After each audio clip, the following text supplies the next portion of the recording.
Tonight, we begin with a story that feels ripped from the pages of a Cold War thriller. A story that is unfolding right now, in real time across 11 time zones. The breaking news is this: the Russian Federation, without warning, has sealed its airspace. Not to a few nations, not for a few hours, but a total, indefinite, and complete shutdown.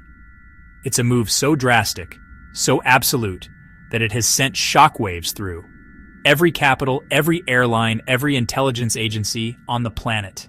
The world is holding its breath. We are looking at a digital iron curtain that has descended from the heavens, leaving us all to wonder what is happening behind it. This is not a drill. This is not a technical glitch or a temporary security measure. It's a deliberate act. An act that has effectively severed one of the world's most critical aerial arteries. At this very moment, hundreds of commercial flights are being rerouted, creating unprecedented chaos in the skies. Military surveillance planes are being warned away, their electronic eyes suddenly blinded. The message from Moscow is chillingly simple and brutally clear: stay out. To understand the magnitude of what has just happened, you first have to understand what Russian airspace represents. It isn't just a vast, empty expanse of sky over Siberia. It is, quite literally, the crossroads of the world, a superhighway in the sky. For decades, airlines have relied on these routes, known as the Trans-Siberian Corridors. They are the most direct, fuel-efficient paths to connect Europe with Asia. They also connect North America with the Far East. Flying over Russia shaves hours off flight times and saves airlines millions in fuel costs every single day. It is the backbone of modern global aviation, but its importance goes far beyond tourism and commerce. Militarily, this airspace is a critical buffer and a strategic high ground. For the United States and its allies, the ability to fly near, though not over, this territory is essential. It enables intelligence gathering. It enables surveillance. The shutdown began not with a bang, but with a quiet, chillingly official series of digital messages. At approximately 3 o'clock, Moscow Standard Time air traffic control centers and Helsinki air traffic control centers in Anchorage began receiving a NOTAM, a notice to air missions. This was no ordinary notice, it was a blanket declaration. The entire airspace of the Russian Federation was closed to all foreign air traffic FIRs, Kaliningrad FIRs Kamchatka indefinitely, effective immediately. The order was absolute.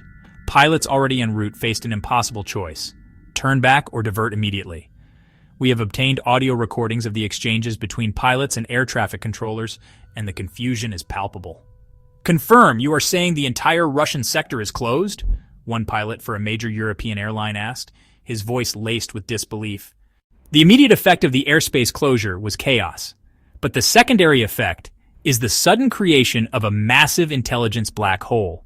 For decades, the West has relied on a complex web of sensors and surveillance platforms to keep an eye on Russia. Satellites in orbit, sophisticated listening posts on its borders, reconnaissance aircraft that fly along the periphery of its airspace, under international law. These flights are the eyes and ears of the international community, a vital tool for verifying treaties, monitoring military activity. Now that tool has been rendered almost useless. Airspace sealed. Stern warning to all foreign aircraft. Reconnaissance flights forced to pull back. Customary routes along the Russian border are off limits. Approaching the exclusion zone risks a major international incident.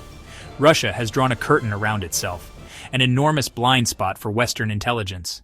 The first and most obvious theory is that this is a raw and audacious exercise in geopolitical power. It's kind of like a high-stakes chess move on the world stage. Tensions between Russia and the West have been simmering for months, escalating over disputes in Eastern Europe, sanctions, and accusations of cyber warfare. Maybe the Kremlin decided the time for subtle diplomacy was over.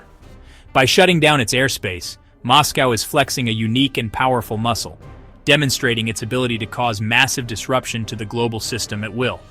This is economic warfare without firing a single shot. This theory suggests the airspace closure is a form of blackmail. The unspoken message to Washington, London, and Brussels is pretty clear. You want your planes to fly, you want your supply chains to function, then you will come to the negotiating table on our terms. It's a tactic designed to inflict maximum economic pain. Airlines stand to lose billions. The second theory is far more chilling. This theory posits that the airspace closure is not a message, but a cover. It's like a gigantic curtain drawn across the stage to hide a massive, secret military operation. An action so significant that it requires the complete and total absence of outside observers. In this scenario, the global disruption is not the goal, it's merely a necessary side effect. The real purpose is to ensure that no commercial airliner, no spy plane, no unauthorized satellite can witness what is about to happen, or what is already underway. What could they be hiding? The possibilities are deeply unsettling. There is a third theory whispered in the darker corners of the intelligence community beyond geopolitics and conventional warfare into something truly terrifying: Russia preparing to test, or has already tested, a weapon so powerful and unpredictable it forced the clearing of the skies for safety, not for secrecy, but for sheer raw safety, a weapon with catastrophic, uncontrollable side effects, even for its deployers. One alarming possibility: a high-altitude EMP test detonated in the upper atmosphere, no mushroom cloud, but a massive energy wave frying electronics of anything in the sky. It would instantly disable navigation systems of aircraft within a vast radius, communication systems, control systems. Another speculative possibility: tests of nuclear-powered weaponry. Regardless of the reason, the consequences of this unprecedented act are already cascading across the globe. The immediate impact is on people. Tonight, tens of thousands of passengers are stranded in airport terminals. Seoul, Paris. Families are separated. Business meetings are missed. Vacations are ruined. But the human cost is only the beginning. The economic fallout is shaping up to be catastrophic for an airline industry still recovering from past crises. The cost of fuel for rerouted flights is skyrocketing. The price of air freight, which relies on these same routes, is set to explode. This is not just about flight tickets. The global supply chain, a delicate web that keeps our economies running, is now under severe strain. Many high-value goods are transported in the bellies of passenger jets: life-saving medicines, critical electronic components. With those jets now grounded or forced on much longer routes, we will see shortages and price hikes. Diplomatically, the world is scrambling. Emergency sessions are being called at the United Nations, NATO. So we are left here tonight staring at a gaping hole in the map of the world. We have theories: a political power play a secret military operation, a terrifying new weapon test. But we have no answers. The silence from Moscow is the loudest sound in the world right now. A void that allows our worst fears to grow and multiply. The Kremlin knows that the world is watching. It knows that its silence is a form of psychological warfare, forcing its adversaries to imagine the most dire scenarios.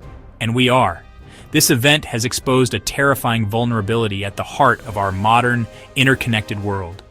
We have built a system of global travel and commerce based on cooperation and shared norms. We assumed that certain arteries of the globe were too vital to be cut, too essential to be used as weapons. Tonight, that assumption has been proven wrong.